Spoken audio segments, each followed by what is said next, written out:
نحمده ونصلي ونسلم على رسوله الكريم أما بعد فأعوذ بالله من الشيطان الرجيم بسم الله الرحمن الرحيم والذي جاء بالصدق وصدق به صدق الله العظيم وصدق رسوله النبي الكريم الأمين إذا تذكرت شجوا من أخي ثقة فاذكر أخاك أبا بكر بما فعل خير البرية أتقاها وعدلاها بعد النبي وأوفى بما حمل جناب صدر کون صدیق صداقت کے علم بردار رفیق ہجرت یار غار مومنین کے امام جبرائیل کی گفتگو سننے والے وزیر خاص پہلے مسلمان پہلے مصدق پہلے امیر حج پہلے محافظ النبی و محافظ ختم نبوت جامع قرآن مسمی قرآن متقین عتیق معین اسلام مسلمانوں کے حقوق کے پاسدار اہل بیت اطہار کے محب متقی اتقا اور تقا صدیق اکبر ہیں۔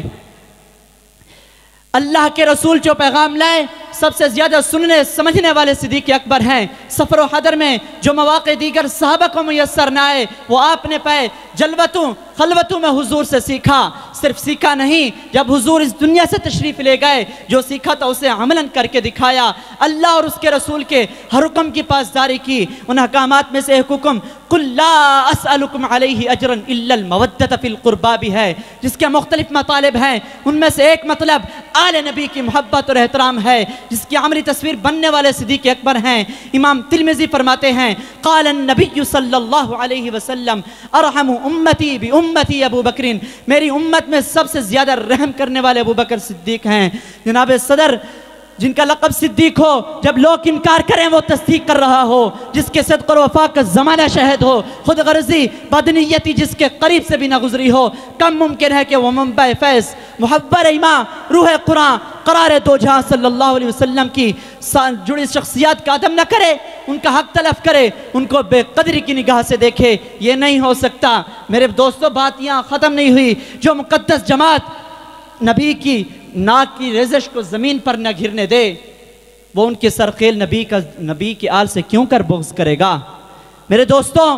جس کا قدم اللہ اور اس کے رسول کی رضا کے لیے اٹھتا ہو، جو وَسَيُجَنَّبُهُ الْأَتْقَى الَّذِي يُؤْتِي مَالَهُ يَتَزَكَّى وَمَا لِأَحَدٍ عِنْدَهُ مِن نِعْمَةٍ تُجْزَى إِلَّا ابْتِغَاءَ وَجْهِ رَبِّهِ الْأَعْلَى جیسے صفات متصف ہو۔ اعلیٰ حضرت فرماتے ہیں یقیناً منبع خوف خدا صدیق اکبر ہیں، حقیقی عاشق خیر الورا صدیق اکبر ہیں، نہایتی متقی پارسا صدیق اکبر ہیں، تقا ہیں بلکہ شاہ اتقیاء صدیق اکبر ہیں۔ میرے دوستو صدیق اکبر اپنے قرابت داروں پر رسول اللہ صلی اللہ علیہ وسلم کے قرابت داروں کو ترجیح دیتے تھے۔ آپ فرما گئے والذی نفسی بیدہ لقرابت رسول اللہ صلی اللہ علیہ وسلم احب الی ان اصل من قرابتی، میں اپنے قرابت داروں پر رسول اللہ صلی اللہ علیہ وسلم کے قرابت داروں کو ترجیح دیتا ہوں اور ان کے ساتھ حسن سلوک کرتا ہوں۔ میرے دوستو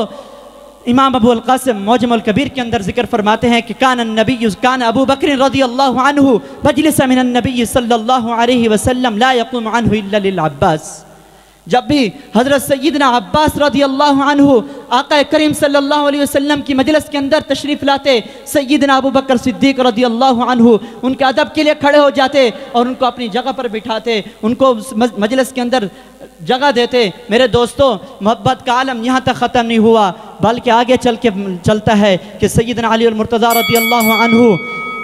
منبر پر فرماتے ہیں کہ الا اخبرکم بخبر هذه الامه بعد نبیها، میں تمہیں اس شخص کے بارے میں نہ بتاؤں جو رسول اللہ صلی اللہ علیہ وسلم کے بعد اس امت کا خیر خواہ بنا، وہ سیدنا صدیق اکبر ہیں۔ الحمدللہ علی احسانہ، اللہ نے اہل سنت کو وہ عقیدہ دیا جس طرح آل رسول سے محبت کرتے ہیں اسی طرح شیخین کریمین کی محبت کرتے ہیں، جسی طرح آل رسول کی محبت کا دم بھرتے ہیں اسی طرح شیخین کریمین کی محبت کا دم بھرتے ہیں۔ میں یہ کیوں نہ کہوں رہیں گے چومتے دہلیز بادشاہ تیری، رہیں گے چومتے دہلیز بادشاہ تیری، بہت بلند ہے صدیق بارگاہ تیری، وما توفیقی الا باللہ والسلام علیکم۔